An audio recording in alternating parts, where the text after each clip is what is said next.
Good evening and welcome to the best evening talk show in the capital. Yes, I tell you all the time, do it to your phones if you don't understand. This is The Dish. My name is Miriam U Mensah, your affable host. Yes, we're definitely coming from MX4 Studios, Oli on the Streets, East Legon, Accra. You're welcome. You're welcome. You're welcome. This season has definitely already begun, and we are super excited about it. We're engaging in great conversation, thought-provoking debates, and empowering each other on the show. Of course, the idea is to make sure that the woman is super empowered in every facet of her life. So join us as we continue to amplify women's voices, challenging the status quo, and spark meaningful change. We're definitely here for another season of Real Talk with progressive women who are making a real impact in our society. I want to say a big thank you to DecoZone for this beautiful set. Yes, they always give us this beautiful set for The Dish. I want to say also a big thank you to Flora Tissue Cowbell Coffee, Tango Washing Powder, and Telecel Ghana. Yes, yes, yes. Now, let's talk about something that we all love, okay? Something we all want. Success. Everybody wants it. Everybody dreams of it. We aspire to succeed and make a mark in life. We push ourselves to excel, enduring challenges along the way just to be successful. Charlie, when work gets tough, and I bet it will, you need that extra boost to keep pushing forward. And on those days where you need someone to be there for you, Cowbell Coffee will be by your side. It's a rich, creamy 3-in-1 blend with a great taste and aroma that will kick-start your day. Whatever you are working on, or whether you're creating amazing memories with friends and loved ones, Cowbell Coffee will be by your side every moment. So no matter where you are at, as you chase after those goals, keep Cowbell Coffee close to you to stay motivated. Cowbell Coffee is with you every moment. Now, let me remind you that this show is definitely an interactive show, so please share with us your thoughts and everything you're thinking about right here on the show. It's MX24GH on all social media platforms. The hashtag is The Dish on MX24. Today, we're talking owning your sexuality as a woman. I remember when I threw the topic to my regular friends and family members, to deliberate on the conversation. The ideas were quite interesting, but we'll get into that later. Now, in a world where female sexuality is often stigmatized and policed, and of course misunderstood, it's essential to create spaces for open dialogues and empowerment. Today, we explore what it means to understand and embrace female sexuality, tackling taboos, promoting sexual health and education, and asserting consent and body autonomy. Join us as we delve into this very, very vital conversation. Okay, so joining me today is Akosua Hanson, an on-air personality. Very, very beautiful on-air personality. Now, this one, if you feel a little tingly bit of tension in my presentation today, my big sister is here, okay, guys? Miss Nancy, an on-air personality, style coach, etiquette. Let me see if I can say the way she says it. Etiquette. Okay. Coach, certified etiquette coach and public speaker. Good evening, ladies. Good evening. How you doing? We're awesome. Miss Nancy, on them, I'm sweating everywhere. Everywhere necessary. Relax. You've been doing great already, and you would do even better. I absolutely believe in you. Thank you. You've grown into a great media personality, and we're all proud of you. And this is me coming to honor my girl. Nice. Yeah. So Yes. And it's always amazing to sit with you and have great conversations with you. I remember when I got into the media space, I relaunched myself into the media space. I remember that makeup room conversation about you were charming, you're beautiful, but you need to add a bit more. Okay, Mimi? You have to do the makeup, you have to do the hair. I'm like, oh my God. Does she even know that I really don't care about these things? But here we are.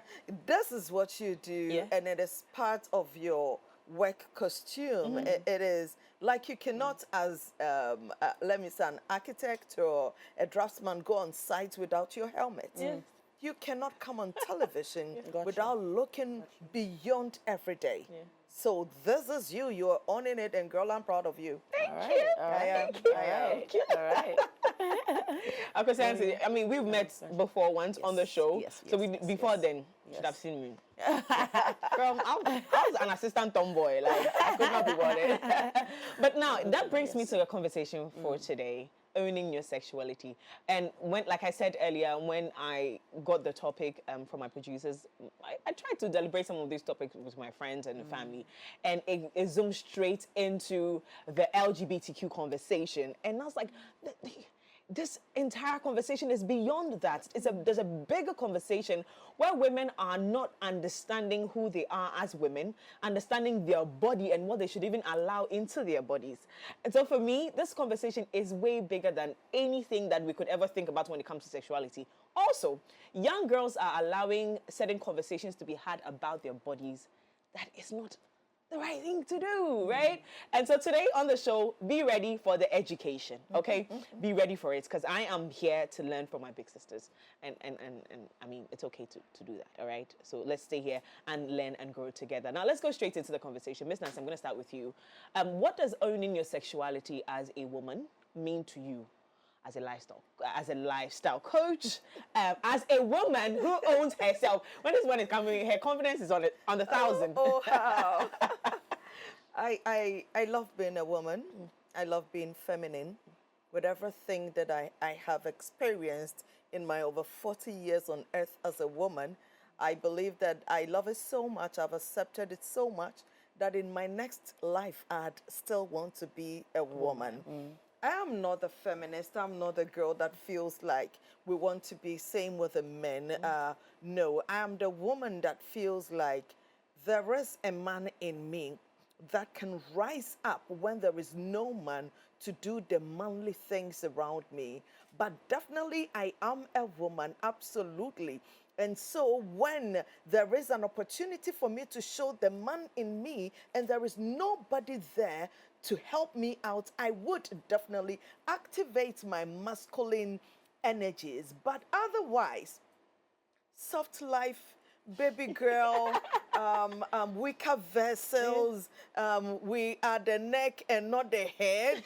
I want every of those, frustrations to be taken off from me and allow me to be just a woman. So I admit that we are the weaker vessels. We are the one that's supposed to be taken care of by men. In fact, I even support going back home to be housewives and stay-at-home moms to raise our children. Wow. My tired is tired with all of these feminist things. Please, I'm not one of them. Okay, are you ready? Because I'm well ready for this. Yeah. Akosua, what are your thoughts on this owning your sexuality? As what does that mean to you? First of all, I must commend you for how you phrased it, owning your sexuality. I think for me, owning your sexuality is understanding and being aware of your individual energy. It's more than the physical. It's the energies that you also come with into this universe. As you rightly said earlier before, there has been an attack on women's sexuality. And this is because sexual energy is power, right? So for me, owning your sexuality means going through the processes of learning to understand your body, learning to be aware of the feelings and the emotions that go through your body, the various ways by which it changes through experiences, through growth, and accepting and being aware and being very, being equipped to be bold, to protect your boundaries and your space and your power. You know, I'm a feminist, and yeah. And okay. Once someone says I am a feminist, we need to understand which one you are. The one on social media or the feminist that understands that the fight is not against the men, it's to also have a place too. So I identify myself as an African feminist. Okay. When I say that, it means my work is part of the movement of feminists worldwide, and specifically African feminists who fight for women's rights, and specifically also because of our nuance in colonialism and slavery and how all of those things have changed the African woman. The African woman has always been a bold and emboldened woman who runs the marketplace. See, Makola, it's been owned by women for centuries, for years, running the marketplace, putting prices. Is when colonialism came, is when we now had this Victorian era of women had to be this way, women have to be that way, that now forces African women to be other than they are. And today, you now have white feminists trying to get back the power that we already had. So for me, you know, as an African feminist, it's for us to go back, you know, to who womanhood is and what so woman. we're practically Yes, the same yeah. It's just there's just different labels. I call myself that because it's a political movement for me. Yeah, there's things that we are doing, and owning your sexuality is a very important part of that movement. You know. Yeah, understanding your power, understanding your sexual energies, and not being ashamed of it.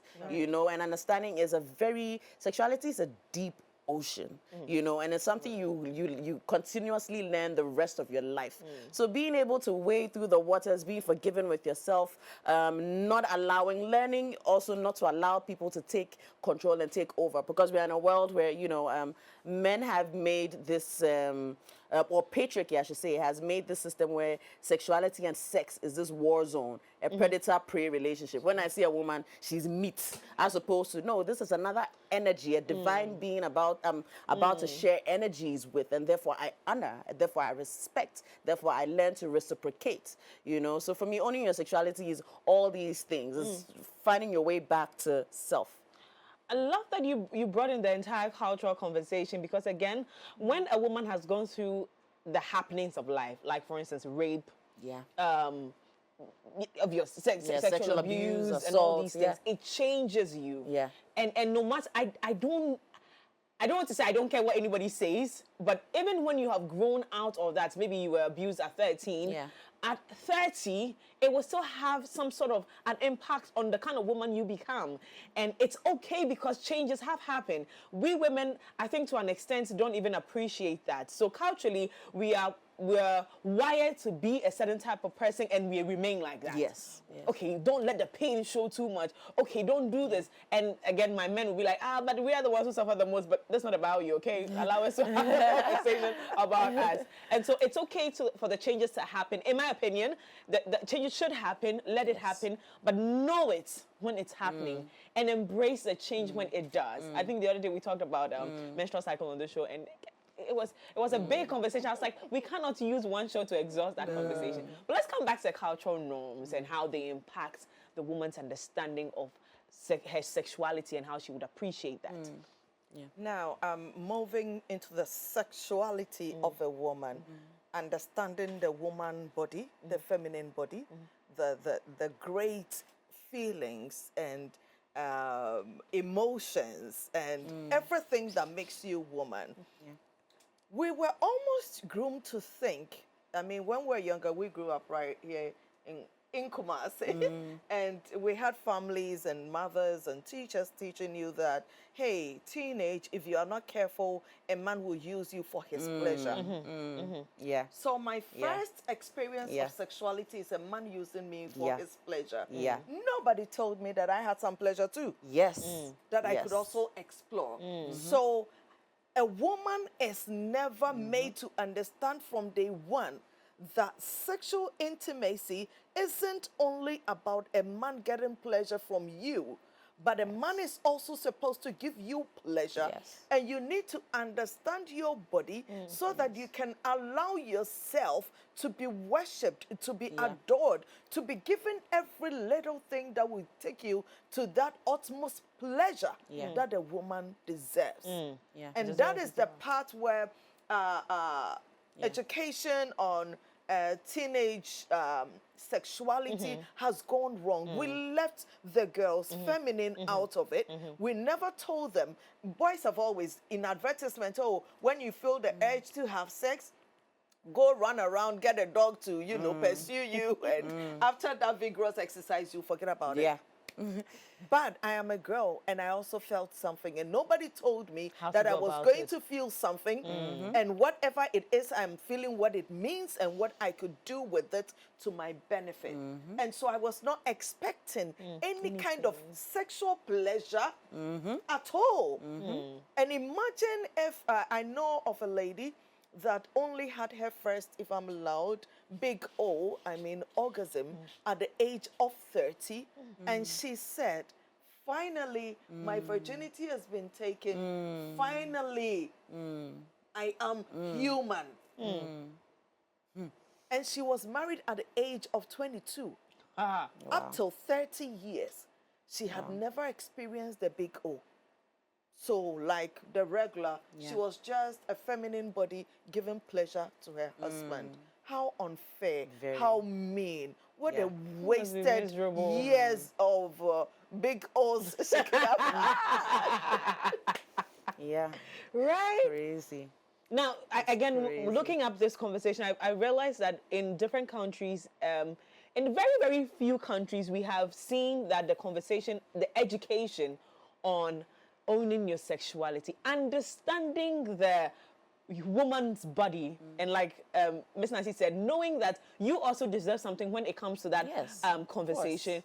Different countries have employed the mechanism of, listen, let's teach our children. And in those areas where they're teaching in the European space, where they've been taught how the body works, they realize that masturbation was very, very low in young girls, because apparently children as young as 3 years old, girls were masturbating in these countries. Yes, because the thing was developing and they didn't know what it was that they were getting into. Again, coming back to your area, the kind of foods we eat, the children that were growing in that era. So they had to introduce the sex conversation. Now, when it comes to the conversation of sexual intercourse and the fact that the woman's body also develops in different stages, how can we push this agenda to educate more? Because different countries are doing it and it's helping. In the US, when it was dropped a little bit, when we're not having a lot of conversation on sexual health and what have you, they realized that young girls and young boys were engaging in masturbation and all kinds of sexual activities that they didn't know, the parents didn't know that the children were even prone to, or they even had an idea about. How do we push this in this ecosystem that we live in? I mean, the comprehensive sexuality education is a very important one. And this was developed by the WHO, UNICEF, UNAIDS, UN Women, and this was to be able to break down a sexuality education from as early as 5. And when we say a sexuality education as early as 5, people think, you're going to teach a 5-year-old how to have sex. No, there are levels. No, we rejected it because of bigots who made it who said it's an LGBT agenda. So rousing homophobia. Rather, what they were doing is, every time you see homophobia, just see that it's also people who want to control women's bodies. Because what they are doing is they are trying to say, let's not teach these little girls about consent and boundaries. Yeah. If you are teaching a 5-year-old a comprehensive sexuality education, what it means is you are teaching them their body parts. You know that, hey, this is this. Mommy is not supposed to touch this when I go in bed. Daddy is not supposed to touch this. And when I go to school and someone else, I have to tell them this. It's teaching you about your feelings and your emotions and being able to track. Part of my daughter's body that as a mother, I'm not supposed to touch. As she grows older, because you're teaching her privacy, teaching her that, if I can do this, that means no one else can do this. You learn how to. It's because you are teaching her to know that this is my, at a point, it's stages. And I think these things are very natural. It's very, and it's natural. When to do that and when not to. Exactly. It comes naturally as a parent. Exactly. Yeah. It comes naturally, for good parents, I should say. No, you're right. Also, because we can't have other parents. Yes, I agree. But also very important to this sexuality education is emotions, understanding your feelings. A child, if you're irritable, if you tell the child that, it's maybe because you're tired, so it means you need to sleep. It doesn't mean throw a tantrum and shame mommy in public in a supermarket. If I like this girl, it doesn't mean I have to go and beat her. You know that thing they tell girls in school, if he's beating you, means he likes you. So it's that. Violence. Yes, it's actually violence that you're teaching. So sexuality education starts from there, but it changes, its increments as a person grows. So that's very important. You were talking about how giving pleasure, it's your body is for pleasure for a man. And nobody to receive pleasure. Yep, exactly. Therefore, FGM. If you think about it, the clitoris of all the organs on the human body is the only organ that was created solely for pleasure. Your nose, what do you use it for? Thank God. Your eyes, yeah. We can see. But the clitoris alone, and it's on the woman's body, the clitoris alone is the only organ solely for pleasure. Therefore, nothing else. So if only for pleasure. All the nerve endings, just for pleasure, and it has the most. I don't know anything nerve after endings. all. You know. Now you and know. So therefore, men want to cut it. Patriarchy wants to cut it. In the Gambia, even just as recently as this year, imams were going to courts to try and repeal the laws against FGM because they say it's tradition and it's culture. It's because they want to control women's sexuality. They cut not just the clitoris, they cut the labia, then they sew it because they say sex is not supposed to be pleasurable to you. Woman. It's for him. So make the whole, so all of these things, that's what sexuality education is about. But if we have bigots running our country, this is what will happen. And what you see is unhealthy relationships. Men who are 30 years old, 40 years old, who still throw tantrums when a woman says they don't want to have sex. Who would rape you because when you say no, they would still push ahead. Because this is someone who hasn't been taught from childhood that these are emotions I have, this is how I need to channel it, and this is a better way to respect another human being. So we're in a war zone. It is a war zone. Men who do not understand that a woman can say no. Yep. They have no idea of the makeup of a woman. And women too, we lack the idea of the makeup of a man.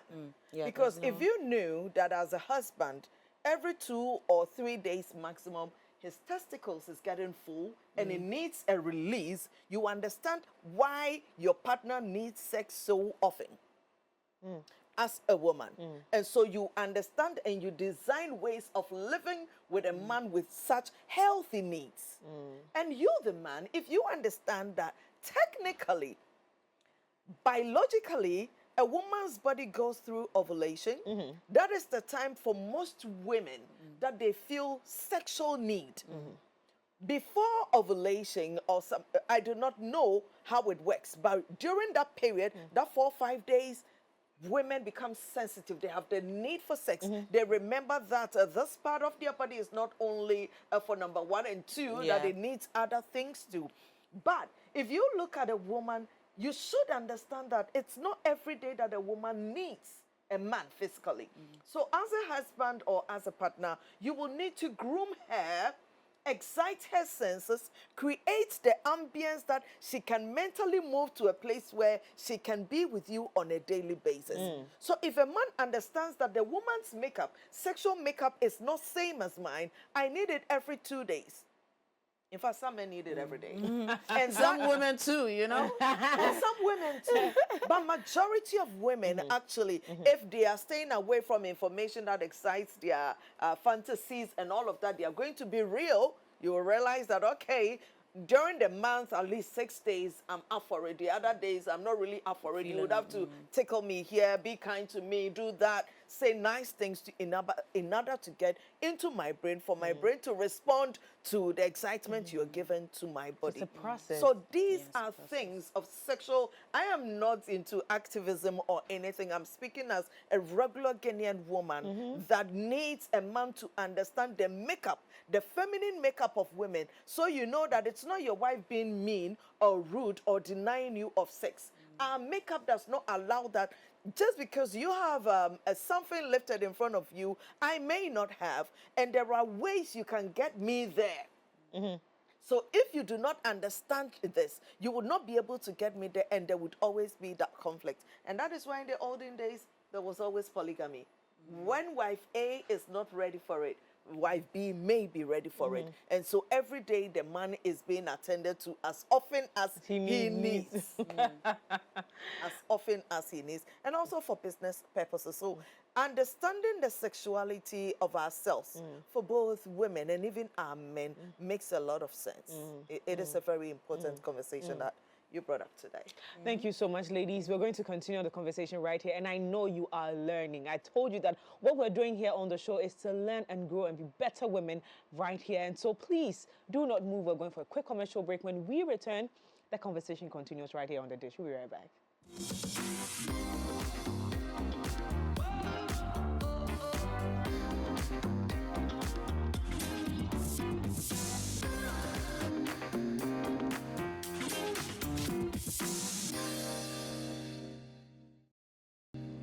Yeah, welcome back to The Dish right here on MX24. My name is Miriam U Mensah. You're welcome. Today we're talking owning your sexuality as a woman, understanding what it even means to own your sexuality. I know there are different conversations that, come up in your mind as a woman. Is it okay to do this? Is this even right? Religion, society, the different narratives to what a woman should be, who a woman should be. We're trying to understand here, understand who a woman should ideally be right here on the show this evening. I want to say a big thank you to DecoZone for this beautiful set. Betway, Cowbell Coffee, Flora Tissue, Tango Washing Powder, and Telecel. Okay, have my ladies in the studio today. She said this is powerful. Yeah, it is. I was feeling, I was like, oh my God, how I wish I knew this earlier. Oh, life would have been a little easier, you know. Understanding that it's okay to see the things that I see, the way that I feel, how I understand who I am, and even try to even understand. Because you see, one of the things that we don't also do is to try to even understand ourselves. Yeah. And that's a lifelong process. That's a Because you keep growing, and so you keep changing, even emotionally. You're never done knowing yourself. Oh my God. Now let's go back to the conversation on religion. How religion puts boundaries on what it is that you can do and what you cannot do.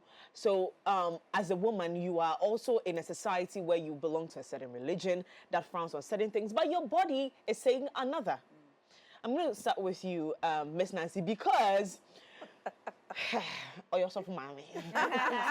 And you also a church girl. I'm a PK, okay, a proud one. Honestly, I think that it's a very unfortunate place for us as religious people, especially Christians, not to want to know beyond the Bible.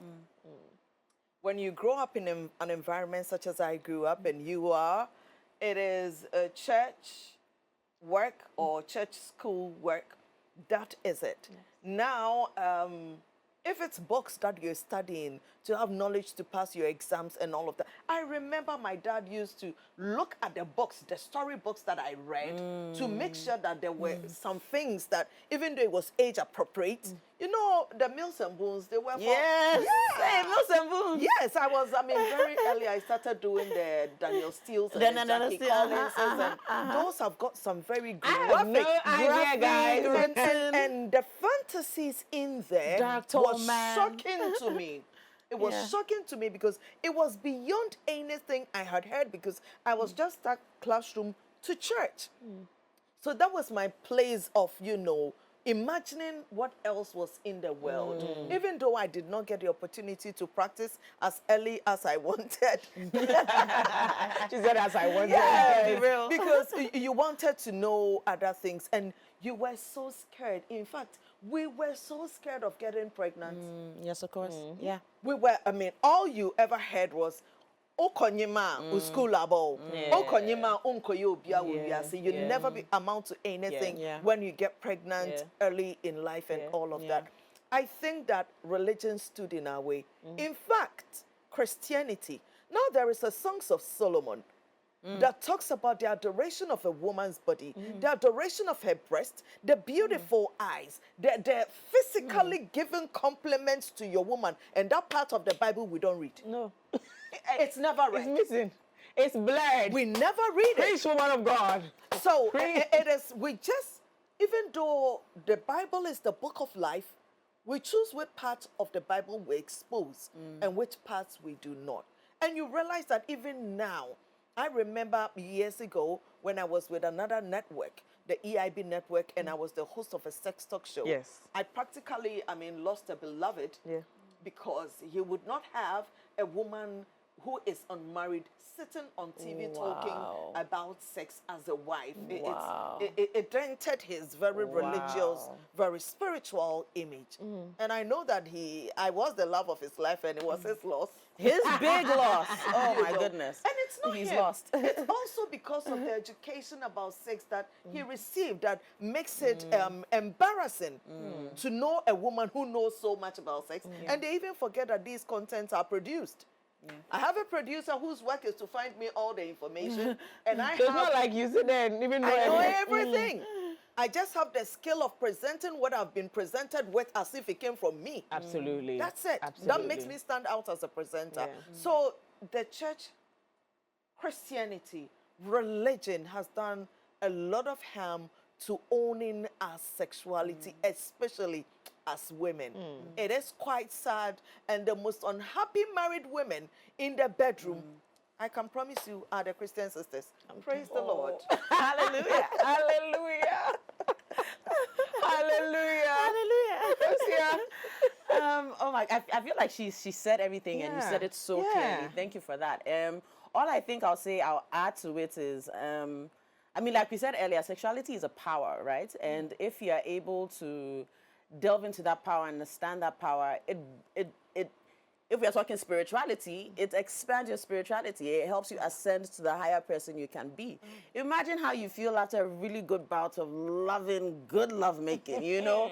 You go to work the next day, intensity that, you know, the intensity, the way that came out of your mouth, like good love making, period. You know what I'm saying? It's like, during that time, you spend time listening to how you feel. You've also watched and enjoyed the pleasure of the other person and how their body reacted to how you touched them. The effect you have on exactly. You go to the office, if someone is mean to you, you've learned how to listen. You've learned to be patient. Now you can now see without any bad energy. Oh, this person just feels very. Oh, I don't have to take it this way. You're calmer. Yeah, all is right with the world. You know, like that. So it's like what a good one. Yes, yes. I keep saying that a good sexual experience for a woman is like resetting your computer or your phone. Exactly. It reboosts you. Exactly. And the next day you are more productive. You are more creative. You have no idea what a woman feels and how she behaves after a good You said something earlier about how a man would have to soothe you into the process. I think it's also us also learning to soothe ourselves. So, for instance, I had this lover who has this mentality, oh, predator prey. So I've got to meet him. He's coming to my place. He's come. Me, I soothe myself normally when no one is there. After 6 p.m., there are specific lights I turn on in the house. They are all dim. I light candles. I have incense. I've got throw pillows and teddy bears all over. The way me, I'm treating myself, when you come, he's mellowed. Before I realize, you're doing this. You're easing yourself into. When you're done, you're like, wow, what just happened? Did you just do? You know, if you learn to soothe yourself, you're now also teaching anyone coming to your space that this is how I treat me. So you treat me this way. And I will also treat you this way. You know, teaching reciprocity. Teaching reciprocity. And that because is creating the sexual ambience. Yes. Like if a woman, an enlightened woman like this, when you get into her space, all you think about is, oh, she's yummy, oh, she's sweet. And every positive thought is lifting everything around you, and you realize that the fullness of your erection is beyond your imagination. There are levels of erection. Facts. But when you create such an ambience, everything goes on so well. Facts. And as a woman, you should know this. As a woman, you should know the music that gets you there. You should know what to drink. Facts. In fact, owning your sexuality practically means that I understand my body so much so that if I'm in for something amazing, there is no banku, no fufu, no nothing. The bare minimum is not welcome here. For curvaceous women, within 30 minutes after eating, it's going to come up. You're going to feel uncomfortable. No, that's not the energy with which you want to put all of you in it. So listen, people most of the time want to take you out, have that big dinner, 3-course meal, and then they come home and they are sort of disappointed at how things go. Do the do first. And then go and eat real good afterwards. Yes. Enjoy. Dress up, take it off, adore each other, and when you are done, treat yourself to a wonderful meal. Yep. So knowing your body, these things come with it. Creates the ambience, like she said. Hey, madam, you're romantic. I was just about landing it on her that, wow, you have to go through all of that. No, you make it your habit. You know, like the way she mentioned to you how doing your makeup and everything is is now become your habit. It's a thing you do after work for yourself. You know, you come home for work after all this stress, seeing all of us, all our energies. You need your time to, you know, look at pretty things, have glitter, read books, you know, do things that excite your senses, you know, relaxes you. Even if you sleep for 3 hours, your rest is big because you've rested in this ambience space. The unnerds they cannot relate. We do not understand. Oh, you don't. Now, one of the things you can also do as a woman, taking your personal grooming seriously. I hear that. Now, if you go get your pedicures, if you go get your manicures, your nails done, if you take your time, you know, every day we mostly have showers. Yeah. But every now and then, take a bath. I hear that. Take your time. I hear that. Spend 2 hours in your bathroom. It is part of your home. You're supposed to enjoy the space, not go through the space. I hear that. And you're going to scrub that dead skin off you and put all the beautiful oils, essentials on your skin, put on the scents that makes you feel like, oh, I'm in love with myself. If you're in love with yourself and loving the skin that you're touching, you would want your beloved to touch it. Yep. You would want your beloved to experience it. Yep. And so when the person comes, you are already in the mood. You buy yourself little lingerie, kind, lovely, beautiful things that you wear. And the moment you look at yourself in them, you feel like, oh my God, somebody should see this. Exactly. Oh my God, somebody, baby, you got to see how I look today. You got to taste how I taste. You know, enjoy that. Mimi, every now and then as a woman, you got to taste yourself. I hear that, boo. I hear that. I hear that, boo. Yep. Now, if it's good for you, you would want to serve it to your beloved. If it's not good for you, you will not have the confidence to serve it to your beloved. Most women are inhibited for lack of self-confidence. The moment we look at ourselves, we're looking at, why am I having folds? My tummy is coming up. My skin is not done. I have stretch marks and all. Woman, accept yourself as a woman. You are no longer 16 years. Your breast would not forever stand. Yep. You are now a woman. You're probably a mother. How do you expect after having children that your stomach will remain flat? This is a woman that has changed, that has gone through the process of life, and that should not make you ashamed. Facts. You just need to understand who you are now, dress appropriately to project your awesome sides and minimize your not so awesome sides. Facts. And that is it. And for a woman to accept herself that I'm beautiful, I'm everything I deserve, if you don't get to that place, there is nothing that your beloved will do that will take you anywhere. Okay. I promise to God, I don't understand why I'm getting teary. I don't understand why. But I guess it's a preaching. It's a because I think that it's unfortunate that we young girls walk around here not knowing jack about what it is that we are, who it is that we are, and accepting the good things, right? Opening ourselves up. I remember I had a testimony yesterday, a husband telling the wife that, you said you're not feeling well, your leg is hurting, we're going to church. Open yourself up for the service so that you can get your healing, because you have a habit of closing up. And I was laughing about it, but when I sat in the car, I'm like, this girl is so absent in her marriage that the husband noticed that she's really absent with herself. How do you relate with a woman like this? So I told her that on Monday, she should make sure she washes the dish, because we're going to talk about something. Because again, like you rightly said, once you have it all covered with yourself, you relate differently with the world. Exactly. And with the good people around you. You accept the goodness. Oh my God, ladies. And her language, though. I love how she this uses... woman. Because that's also very important, how she uses beloved, your beloved, your beloved. Even if the person is just a one-time partner, or if this person is just, I'm horny, I just want to satisfy this itch. Even just noticing, this is my beloved in this time. That alone it changes, how you're going to relate. It changes how I'm going to see this person, how I'm going to relate to this person. It's powerful. Sex can never be taken lightly. Facts. Now, it is the closest any two human beings can get. This is another human being literally entering your humanity, your makeup. Another human being sharing your DNA with you at that moment, because you're going to have bodily fluids from yourself to the person and from the person to you. An energetic exchange. Energetic exchange.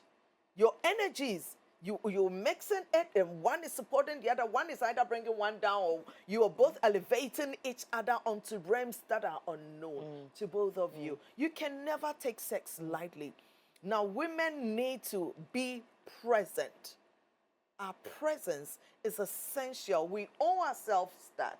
Yeah. And don't you ever feel that it is wrong for you to need awesome intimacy with your beloved. You should not be embarrassed that you need it so often, or you don't even need it so often, because we are different. All what we need is not the same. Right. Now, one would ask, listen, what are the resources available for women to learn about who they are, beyond even the sexual understanding of your body? What are the resources available for a woman to fully understand her makeup? Akosua, I'm going to have you take that. It's big. I don't know. You know, I think it's good to probably find, it can be a spiritual leader, you know, it can be a religious leader, but find someone who is not bogged down by the stereotypes, by the trauma of policing women's bodies, someone who is free and understands humanity. You know, it can be watching TV shows like this. It can be, now there are a lot of books that have been written. I started in undergrad with Vagina Monologues by Eve Ensler, and actually even did the play. So for me, it was one of those learnings. Reading Amata Edu's literature. Sometimes literature also helps, showing you women in the various ways that they come in. Amata Edu was a powerful influence on my my growth as a woman. You know, so reading literature, now we have the internet for us, but the internet gives you the good, the bad, the ugly, you know? So find who speaks the way we've spoken today, you know? Someone that unlocks you to be a free human being. Because lastly, it's like, it's your nature, you know?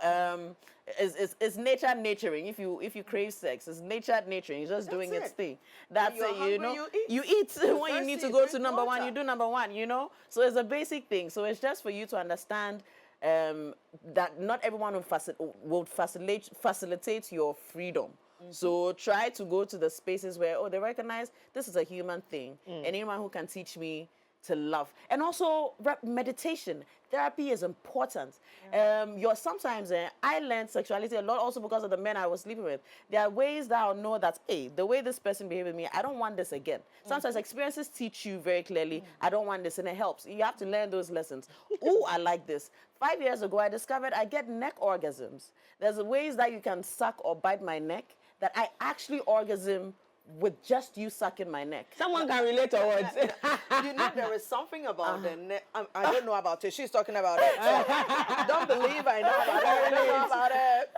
A typical Kenyan woman, I cannot even own my experience. Is what I just did. Right? I am trying not to own my experience. It's a lifelong learning. The morning after, when you're probably taking a bath and it hurts a little when you scrub on it or touch on it, and it sends some vibrations down your body because yesterday was so good. Yes. Jesus Christ. The morning after the next morning after.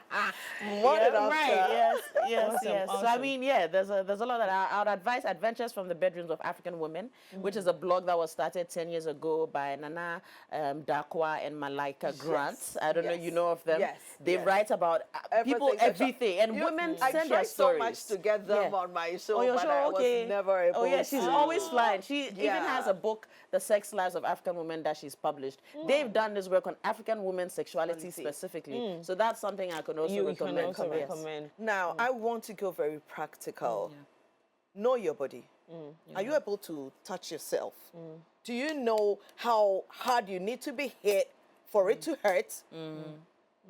Do you know your body that much? I'm speaking in parables. I hope somebody understands. Know your body that much. That I know that, when you tap on me, it's just a tap. It doesn't. But when you hit me with a hand, that doesn't even do it. I need a belt to get it. So understand your body. Know yourself. There are parts of your body. Listen, feel free to explore your own body. If no one is doing it for you, ask. Pay for a masseuse. Get somebody to stand with you. I experienced that there was something with my toes. Okay. My toes. Okay. Oh baby, my toe. Oh, wow. See, this body we have.